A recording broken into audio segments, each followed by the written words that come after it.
আমাদেরকে ডাক দিতেছেন বড় মায়া করে। আল্লাহ বলেন, ইয়া আইয়ুহাল্লাযীনা আমানু, হে ঈমানদারগণ, তুবু ইলাল্লাহ, তোমরা খাঁটি তওবা করো। তুবু ইলাল্লাহি তাওবাতান নাসুহা, তোমাদের তওবাটা এমন হওয়া চাই যে তওবা করার পরে আর তওবা পুনরায় ভাঙবে না। দৃঢ় প্রতিজ্ঞার সাথে খালেস নিয়তে খাঁটি তওবা করার জন্য আল্লাহ তাআলা বান্দা বান্দীদেরকে নির্দেশ দিতেছেন। তওবা কি? আল্লাহ রাসূল সাল্লাল্লাহু আলাইহি ওয়াসাল্লাম হাদিসের মধ্যে বলেন, আত-তাইবু মিনায-যামবি কামান লা যামবা লা, কেউ যদি আল্লাহ তাআলার কাছে খালেস দিয়ে তওবা করতে পারে, আল্লাহ তাআলা তার জীবনের গুনাহ খাতা এমন করে ধুয়ে মুছে সাফ করে দেয়। আল্লাহ রাসূল বলেন যে একটা ছোট শিশু বাচ্চা দুনিয়াতে ভূমিষ্ঠ হলে তার যেমন কোনো গুনাহ থাকে না, ঠিক একটা বান্দা যখন খালেস দিয়ে তওবা করে আল্লাহর কাছে মাপ চায়, আল্লাহ বলেন, আল্লাহ রাসূল বলেন, ওই ব্যক্তির আর কোনো গুনাহ অবশিষ্ট থাকে না। বলেন সুবহানাল্লাহ। এই জন্য আমাদেরকে তওবা করতে হবে। তওবা কি? তওবা তওবায়ে নাসুহা, খালেস দিলে যদি আমরা তওবা করতে পারি তাহলে আল্লাহ তাআলা আমাদেরকে গুনাহ থেকে এমন পবিত্র করবেন, এমন পাক করবেন যে আমরা জীবনে আর গুনাহই করছি না এমন মনে হবে। বলেন সুবহানাল্লাহ। এই জন্য সামনে রমজান মাস আসছে। আলহামদুলিল্লাহি ওয়া কাফা ওয়া সালামুন আলা ইবাদিহিল্লাযীনা ইসতাফা। আম্মা বা'দ, আউযু বিল্লাহি মিনাশ শাইতানির রাজীম। বিসমিল্লাহির রাহমানির রাহিম।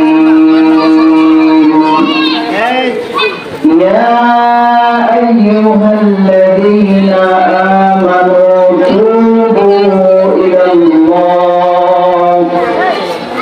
তুবু ইলাল্লাহি তাওবাতান নাসুহা। وقال رسول الله صلى الله عليه وسلم، التائب من الذنب كمن لا ذنب له، أو كما قال عليه الصلاة والسلام. اللهم صل على محمد وعلى آل محمد كما صليت على إبراهيم وعلى آل إبراهيم إنك حميد مجيد. اللهم بارك على محمد وعلى آل محمد كما باركت على إبراهيم وعلى آل إبراهيم إنك حميد مجيد.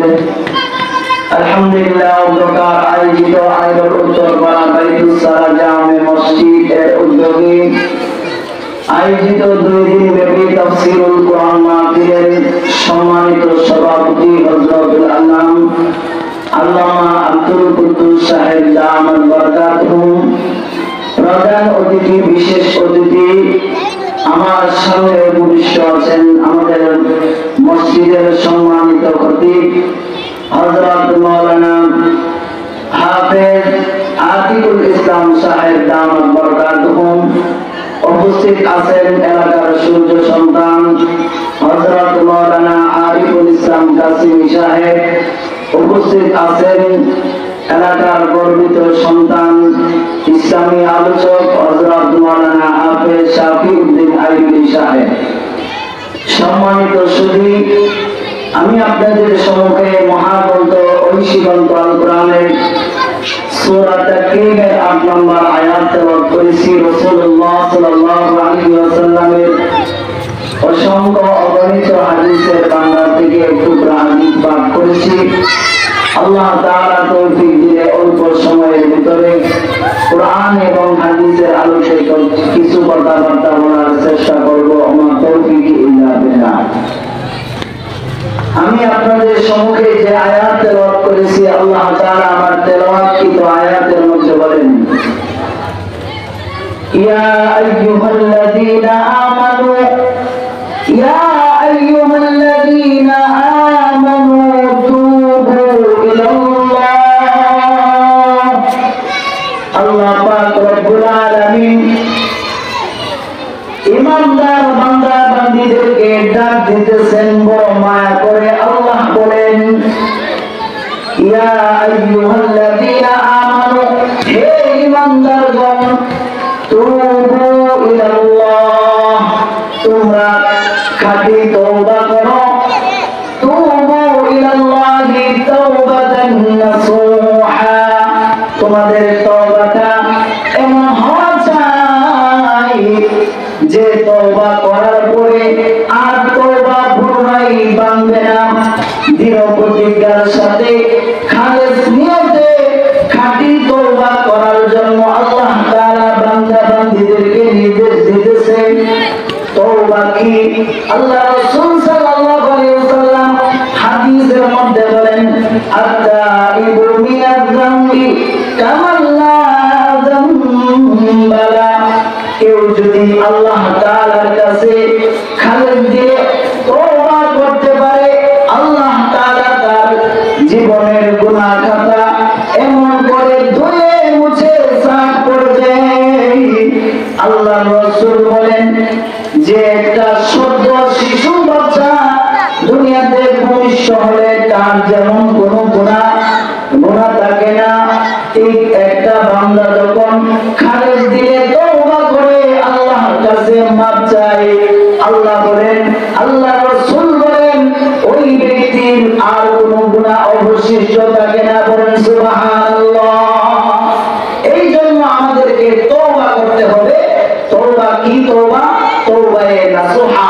খালেস দিয়ে যদি আমরা তওবা করতে পারি, তাহলে আল্লাহ তাআলা আমাদেরকে গুনাহ থেকে এমন পবিত্র করবেন, এমন পাক করবেন যে আমরা জীবনে আর গুনাহই করছি না এমন মনে হবে। বলেন সুবহানাল্লাহ। এই জন্য সামনে রমজান মাস আসতেছে, এলাকাবাসীদেরকে বলবো, মা বোনদেরকে, বাবা ভাইদেরকে বলবো, এখনই সময় নিজের জীবনের গুনাহ থেকে পাক সাফ হওয়ার। এখনই পূর্ণ সময়, এখনই সময় আসছে। ইবাদত করার মৌসুম আসছে, ইবাদত করার মাস চলে আসছে এবং গুনাহ থেকে মাপ নেওয়া, গুনাহ থেকে মুক্ত হওয়ার মাস চলে আসছে। আর নামাজ ছাড়া যাবে না, আর গুনার কাজে লিপ্ত হওয়া যাবে না। এখন থেকে অঙ্গীকার করতে হবে, অঙ্গীকারবদ্ধ হতে হবে যে আমরা ইনশাআল্লাহ সবকিছু চাইরা একমাত্র নামাজ পড়বো, আল্লাহর ইবাদত করব।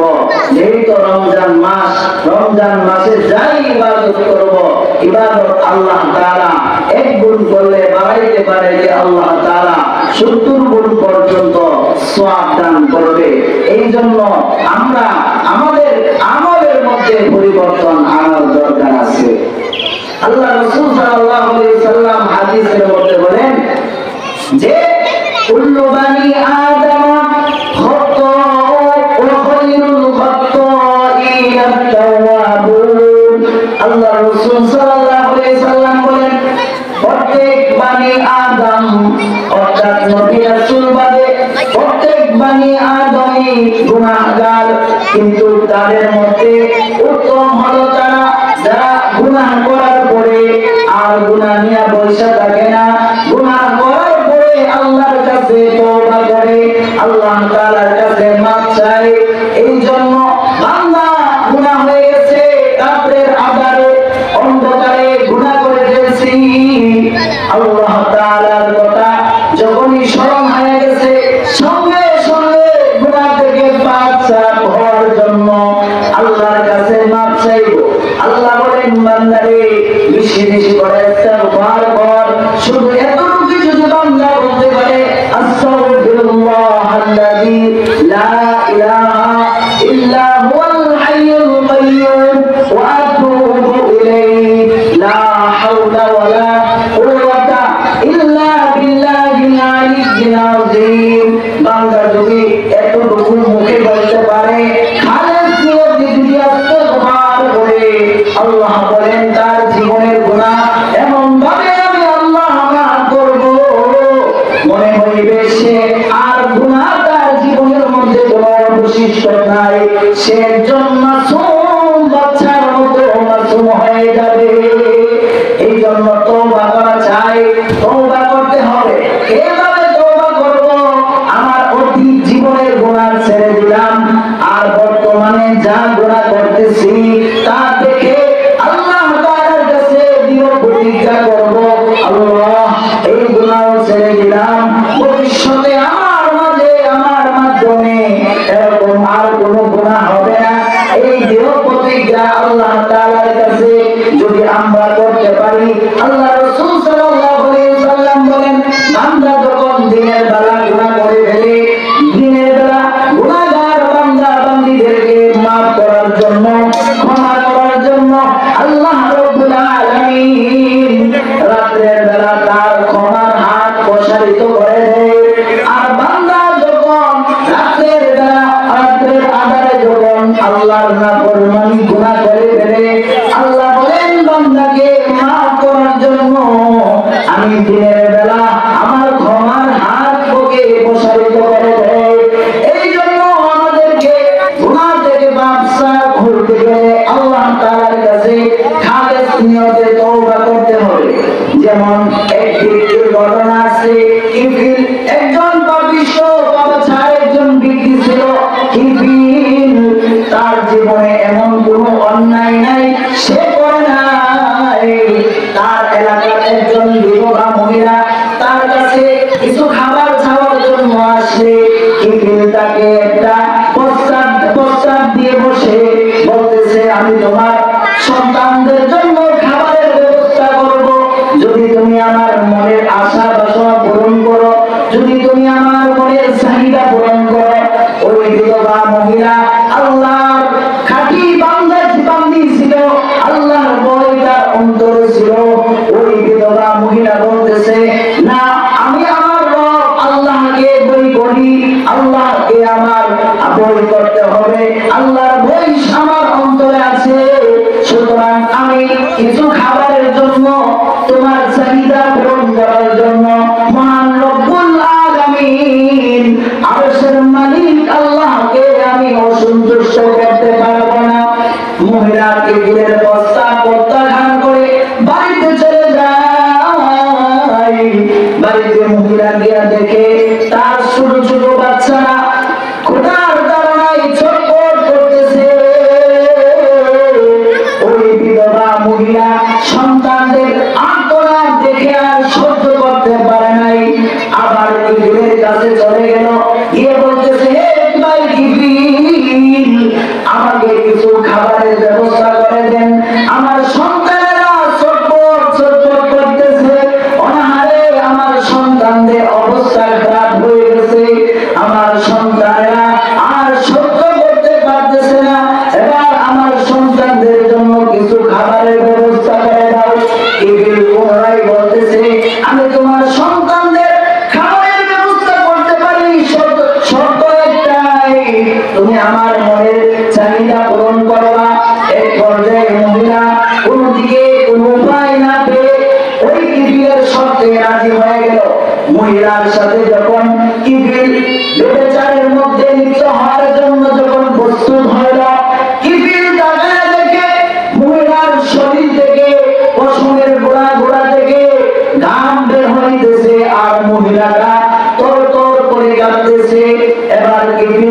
দিয়ে বলে, এর বোন দরজা জানালা সব কিছু বন্ধ করে দিলাম, আকাশের মধ্যে দরজা জানালা সব কিছু বন্ধ আছে, কেউ তোমাকে দেখবে না, ডাইনে অন্ধকার, বামে অন্ধকার, সামনে অন্ধকার, পেছনে অন্ধকার, কেউ তো আমরা যে এই কাজে লিপ্ত হয়েছি কেউ তো দেখতেছে না, তারপর কেন তুমি ভয় করতেছ, কেন তোমার শরীর তরতর করে কাঁপতেছে? মহিলা বলে, আল্লাহ তাআলা বলেছেন, ইন্নামাল মুমিনুনা আল্লাযীনা ইযা যুকিরাল্লাহ, ইন্নামাল মুমিনুনা আল্লাযীনা ইযা যুকিরাল্লাহু ওয়াজিলাত কুলুবুহুম ওয়া ইযা তুলিয়াত আলাইহিম আয়া। আল্লাহ রাসূল সাল্লাল্লাহু তাআলা কোরআনের মধ্যে বলেন, নিশ্চয় মুমিন তারা, মুমিন বান্দা আল্লাহর ভয় যখন তাদের অন্তরে চলে আসে, আল্লাহর স্মরণ যখন তাদের অন্তরে হয়, আল্লাহর স্মরণ যখন তাদের কলবে হয়, তখন আল্লাহর ভয়ে তাদের মুমিন বান্দার অন্তর তরতর করে কাঁপতে থাকে। মহিলা বলতেছে, আমি আমার মালিক মহান আল্লাহ তাআলাকে ভয় করে কাঁপতেছি। সঙ্গে সঙ্গে জিবরিল বসা থেকে উঠে গেল, ইমানের চোখ খুলে গেল। জিবরিল বলতেছে, হে বোন, তোমার টাকা পয়সা নাই, তোমার ধন দৌলত কোনো কিছু নাই, অভাবের তাড়নায় অভাবে পড়েও তুমি মহান মালিক আল্লাহকে ভুলে যাও নাই, আল্লাহকে ভুলো নাই।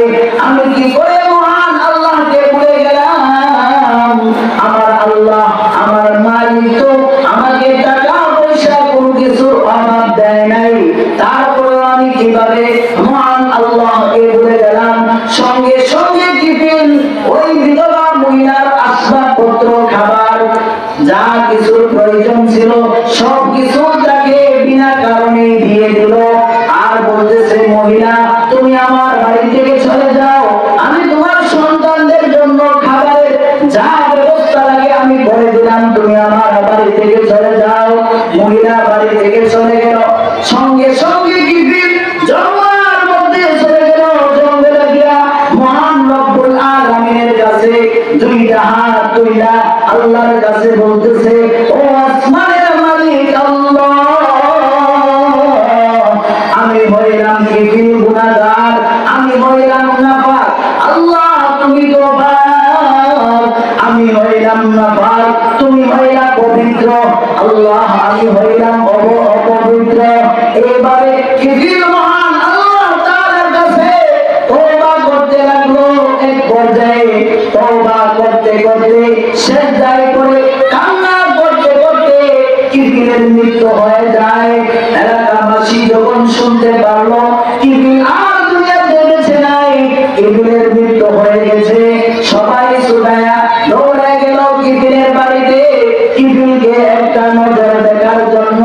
মানুষগুলা গিয়ে দেখে জিবরিলের বাড়ির সামনে, দরজার সামনে লেখা উঠে গেছে, আল্লাহ পাক রব্বুল আলামিন জিবরিলের জীবনের সমস্ত গুনাহ মাফ করে দিয়েছে।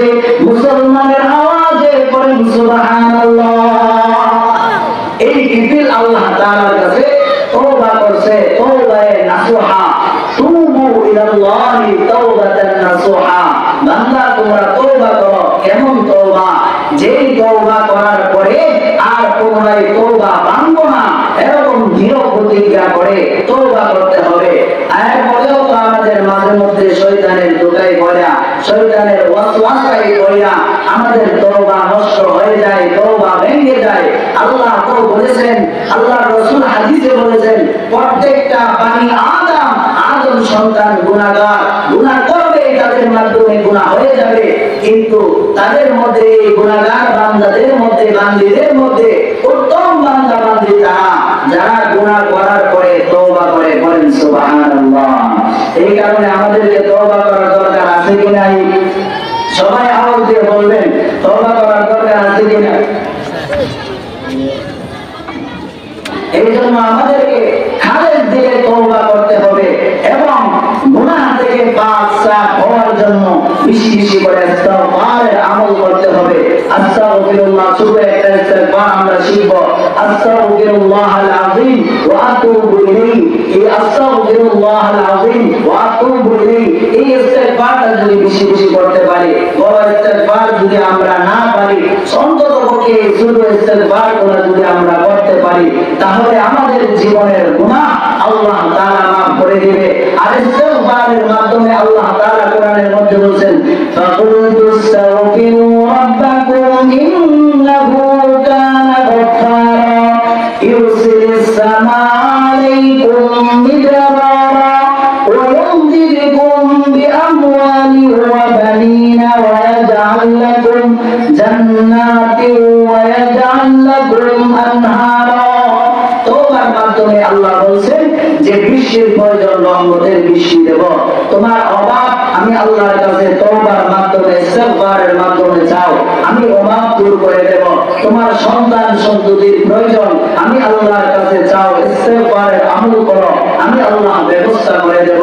এরকম ভাবে এক একটা বিষয়ে আল্লাহ তাআলা নাম ধরে ধরে এই আয়াতের মধ্যে আল্লাহ তাআলা নূহ আলাইহিস সালাতু ওয়াস সালামের সম্প্রদায়কে এই আমলটাকে শিখিয়ে দিলেন। আল্লাহ কোরআনে আয়াতে নাযিল করে আল্লাহ উম্মতে মুহাম্মাদীকেও এই আমলটা শিখিয়ে দিয়েছেন। এই জন্য আমাদেরকে এই আমল করতে হবে। আর এলাকাবাসীদেরকে অনুরোধ করব, এখনো যারা আপনারা মাহফিলের প্যান্ডেলের বাইরে আছেন, অতি সত্বর মাহফিলের প্যান্ডেলের ভিতরে চলে আসেন। আলেম ওলামারা আসবে, কোরআন হাদিস থেকে তারা সারবর্গ আলোচনা পেশ করবেন। আমরা তাদের আলোচনা শুনে নিজের জীবনের আত্মশুদ্ধি করব। আল্লাহ তাআলা যেই কথাগুলো বললাম আমলের তৌফিক দান করুক সর্বপ্রথম আমাকে এবং যারা শুনেছেন সকলকে আমলের তৌফিক দান করুক। আমিন। নাসরুম মিনাল্লাহি ওয়া ফাতহুন করিম ওয়া বাশশিরিল মুমিনিন।